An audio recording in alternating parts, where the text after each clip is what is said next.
in a moment that will no doubt be dissected for years to come. Robert F. Kennedy Jr. took the microphone with the calm presence of a man who knew the storm he was about to unleash would rattle the very foundation of political decorum. The usually boisterous committee room fell quiet, not out of respect, but from a sense of something unspoken, the awareness that the rules were about to be broken. That silence stretched as Kennedy, standing tall and measured, placed a file on the podium with an eerie gentleness, his fingers pausing just long enough to draw every pair of eyes. It wasn't a speech that America was about to hear, it was a reckoning. What followed would rip through the persona of one of the GOP's most carefully groomed rising stars, Kristi Noem, exposing a truth so carefully hidden that even her fiercest critics had never guessed its scale. The curtain was about to fall, and what lay behind it would leave the country stunned.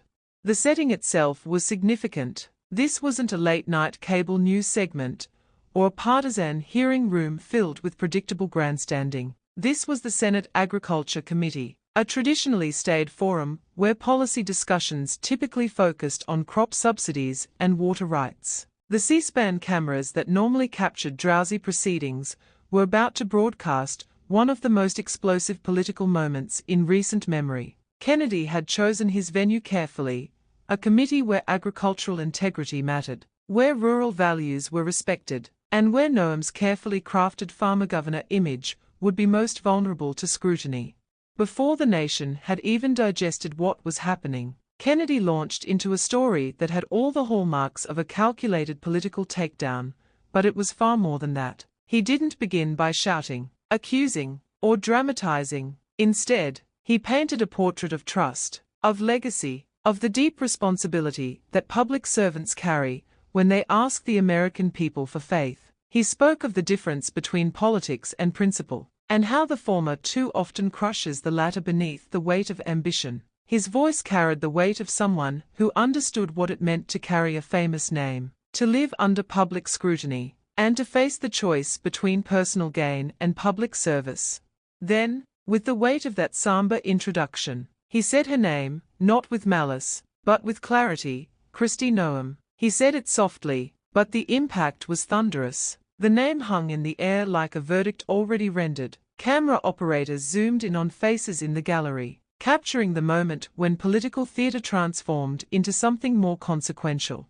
Kennedy's remarks began with a reference to land that had once belonged to indigenous communities, land that had passed through bureaucratic systems, and land that, according to documents he was now holding, had mysteriously changed hands under Noem's watch. The historical context was deliberate. South Dakota's complicated relationship with Native American tribes, the legacy of broken treaties, and the sacred nature of the land itself provided a moral backdrop that elevated the scandal beyond mere financial impropriety. This wasn't just about money, it was about the ongoing exploitation of a state's most vulnerable communities. The key detail: those hands belonged to her own family. What Kennedy detailed next was not a mere allegation, it was a detailed map of financial transactions, policy maneuvers, and insider deals that connected Kristi Noem's position of power directly to the financial enrichment of her brother and extended family. As he spoke, he displayed a complex chart showing the flow of public funds, regulatory approvals, and land transfers that formed an intricate web of conflicts of interest. The visual evidence was overwhelming, arrows and connections that painted a picture of systematic abuse of public trust. A hush fell over the room as he described how agricultural tax breaks, meant to uplift small-scale family farms, were disproportionately funneled toward projects tied to Noem's family ranching operations. The irony was bitter.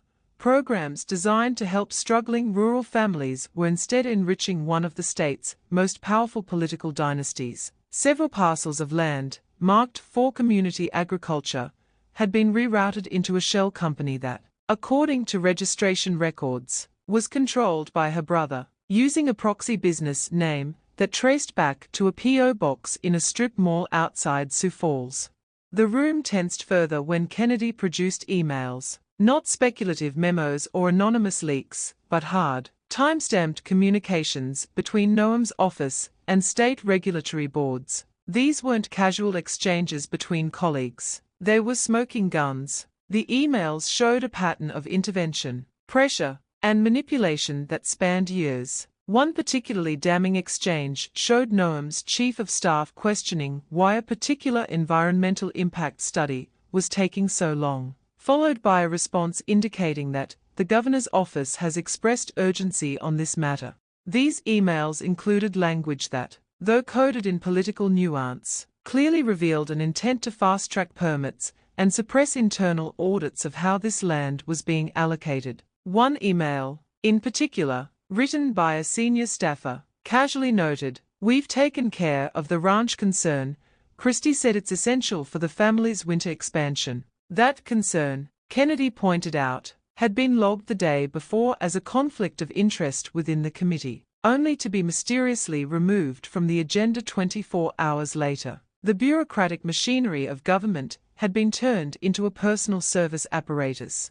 But the truly devastating moment came when Kennedy played the audio. The committee room's sound system crackled to life, and suddenly Kristi Noem's voice filled the space, not from a podium or press conference, but from what was clearly a private phone conversation, captured from a phone call in 2022, now confirmed authentic by multiple sources.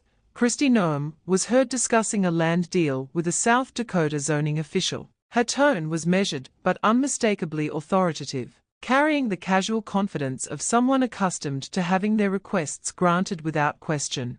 "It would mean a lot if this just stayed in-house," she said, her voice crystal clear through the committee room speakers. "My brother's operation is key to the image we've built here." That phrase, "the image we've built," struck like a lightning bolt. It confirmed what many had long suspected but never proven, that Noem's cowboy hat-wearing, horseback-riding persona was not just marketing, it was a manipulated narrative, funded by inside deals and silent favoritism. The authentic frontier governor was revealed to be a carefully constructed political brand, built on the backs of taxpayers and maintained through corruption.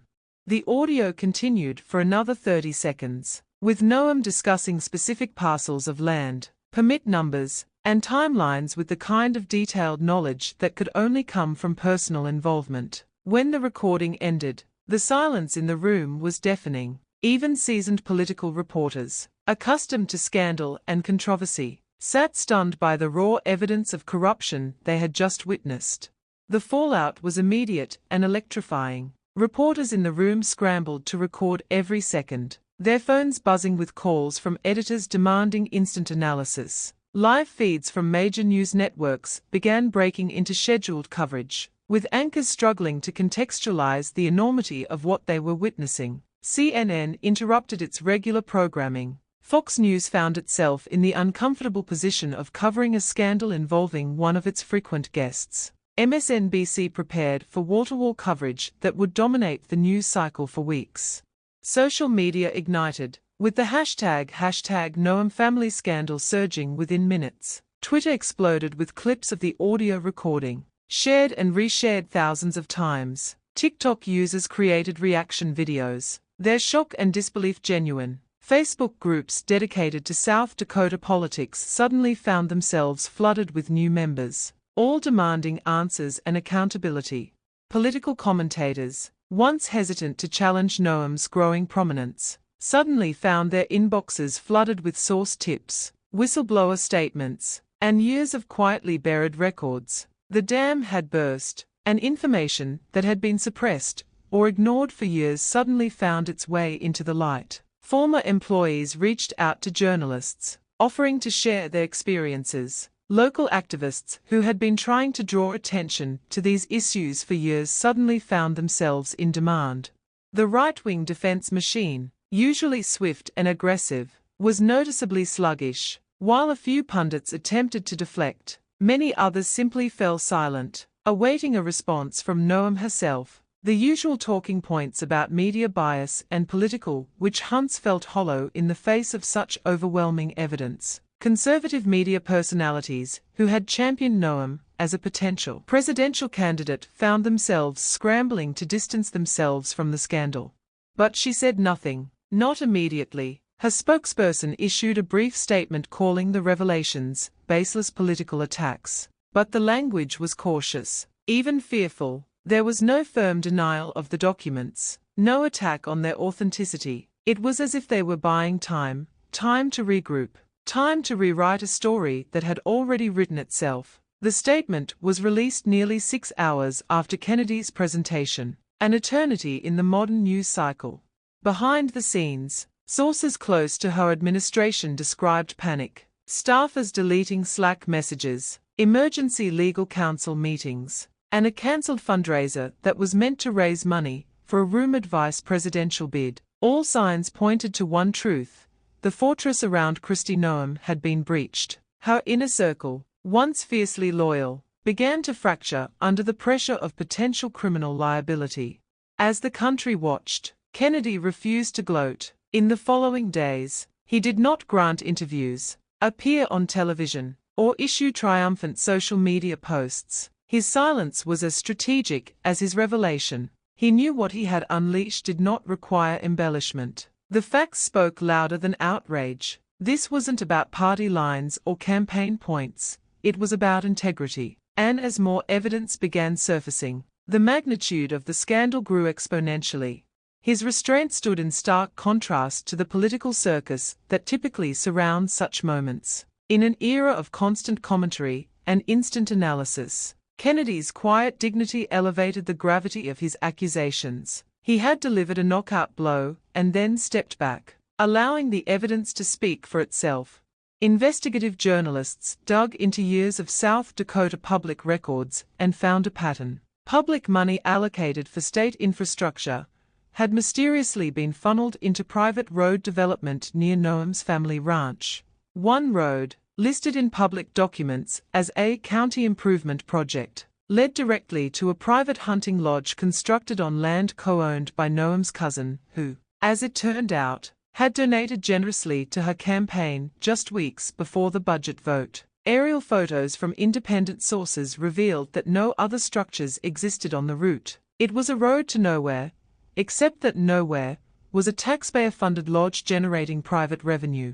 The hunting lodge scandal deepened when investigators discovered that the facility was being marketed to wealthy out-of-state hunters as an exclusive government-adjacent experience. Brochures promised access to prime hunting grounds with insider knowledge of state conservation policies. The lodge charged premium rates, marketed itself as having special access to restricted hunting areas, and boasted about its connections to state government. It was corruption with a marketing plan.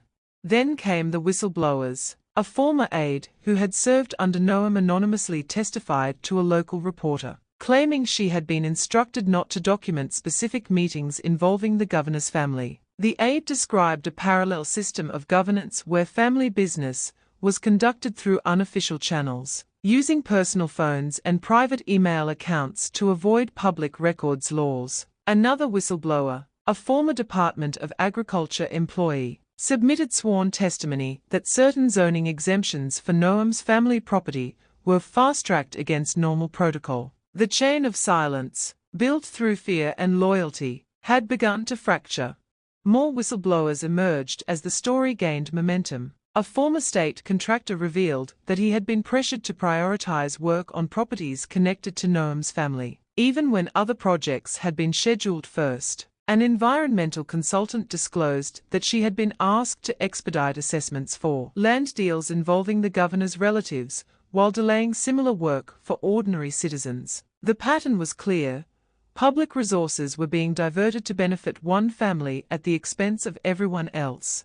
As Kennedy's evidence held up under scrutiny, the scandal took on a life of its own. Legal scholars debated whether Noem's actions crossed the line from unethical to illegal. Constitutional lawyers appeared on news programs to explain the differences between corruption, ethics violations, and criminal conduct. The consensus was troubling.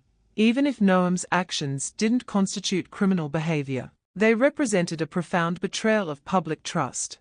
Congressional Democrats began calling for a House Ethics Committee inquiry. Even a few Republicans, those on the libertarian and populist fringes, expressed concern. Senator Rand Paul, never one to avoid controversy, remarked on a radio show, "If these documents are legit, we've got a real abuse of state power on our hands." His comment was met with cautious agreement from others, who, though unwilling to confront Noem head-on, acknowledged that accountability should apply to everyone. The broader cultural reaction was equally intense. Town halls in South Dakota became battlegrounds of truth and disillusionment. Citizens who had voted for Noem, who had believed in her message of honest governance, felt personally betrayed. Local news, once deferential to Noem's administration, ran scathing editorials demanding full disclosure. The Argus Leader, South Dakota's largest newspaper, published a front-page editorial titled, "The Corruption of Trust," that didn't pull punches in its assessment of the scandal. Activist groups demanded a recall. A group of South Dakota ranchers published an open letter criticizing Noem for selling out the dignity of our way of life for personal gain. The letter, signed by over 200 family farmers, represented a devastating rebuke from her core constituency. Even former allies, state senators, donors, and party strategists began distancing themselves, suddenly discovering scheduling conflicts that prevented them from appearing with the governor. Meanwhile, social media began to surface old interviews of Noem touting her family's modest beginnings, her refusal to engage in political favors, and her supposed independence from D.C. corruption. These clips, now replayed with bitter irony, only deepened the sense of betrayal among her supporters. The myth of Kristi Noem, the frontier governor, the self-made conservative heroine, was cracking beneath the weight of documented reality. But the saga took yet another dramatic turn when Kennedy, after days of silence, released a short statement. It was not a press release, but a single handwritten page scanned and posted to his official page. In it, he wrote, "The public trust is not a gift, it is a contract. When leaders break that contract to enrich themselves or protect their family's fortune, they don't just violate ethics, they violate democracy. What I've revealed is not personal vengeance, it is necessary accountability." The statement, free from rhetorical flair, solidified the seriousness with which Kennedy approached the matter.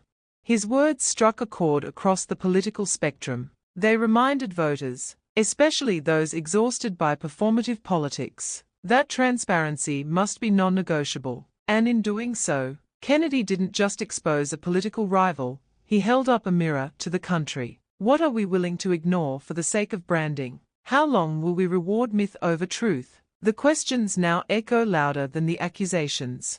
In the weeks that followed, calls for Noem's resignation grew louder. A formal ethics complaint was filed with the South Dakota Ethics Commission. Petitions circulated demanding a federal investigation into misuse of public funds. National media outlets ran exposés. Even comedians took aim, with late-night hosts lampooning Noem's cowgirl corruption. Her silence, which once projected control, now came off as avoidance.